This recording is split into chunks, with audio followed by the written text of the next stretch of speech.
Ташкент Садыр Жапаровты кантип тосуп алды?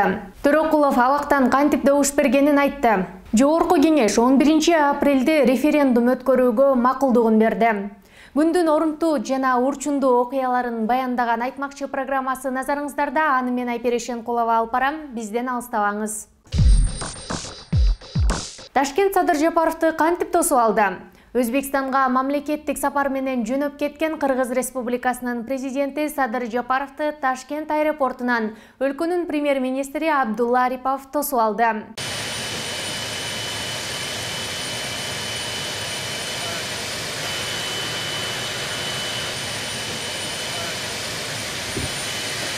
Аба майданда Кыргызстан менен Өзбекстандын мамлекеттик туулары илинип, ардактуу кароол тизилген. Жапаров Ташкенттин эгемендик аянтындагы көз карандысыздык жана гуманизм монументтигине гүл койду. Мындан сырткары, Жапаровдон Өзбекстандын Олий Мажлисинин сенатынын төрайымы Тандила Нарбаева, Олий Мажлистин мыйзам чыгаруу палатасынын спикери Нурджинон Исмаилов жана Өзбекстандын премьер-министри Абдулла Арипов менен жолугары пландалынып жатат.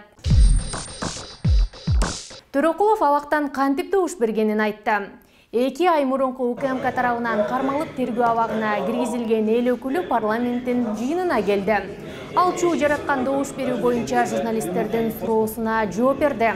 Ишеним катты Акылбек Жапаровка кагаз түрүндө жиберген. Ал тергөө абагына барган, бирок бизди кезиктирген жок. Анан ошол жердеги кызматкерлер аркылуу берип жиберди. Мен сизге бөркүмдөй ишенем. Сиздин чечимиңизге толугу менен макулмун деп жазып бергем, деди Төрөкулов. Сиздин чечимиңизге мен толугу менен макулмун деп берип бергем. Кайсы мыйзамга? Кайсы мыйзамга? Бардык мыйзамгабы? Ал эми кайсы мыйзам үчүн кандай добуш берүүгө макулдук бергенин сураганда жооп бербей басып кетип калды. Да ладно всем. Айтмакчы, жогорку кеңештин депутаты Дүйшөн Төрөкулов мамлекетке келтирген зыянды төлөп берүүгө даярдыгын билдиргендиктен, туруктуу жашаган жери бар жана үй бүлөсүн баккан жалгыз адам болгондуктан үй камагына чыгарылды. Бул тууралуу 11 мартта Бишкектин 1-Май райондук соту билдирди. Да что ты говоришь, моя хорошая? Эске салсак, өткөн жумада референдум өткөрүүгө макул деп добуш берген депутаттардын арасында Дүйшөн Төрөкулов да бар экени көпчүлүктү таң калтырып, парламентте талаш жараткан.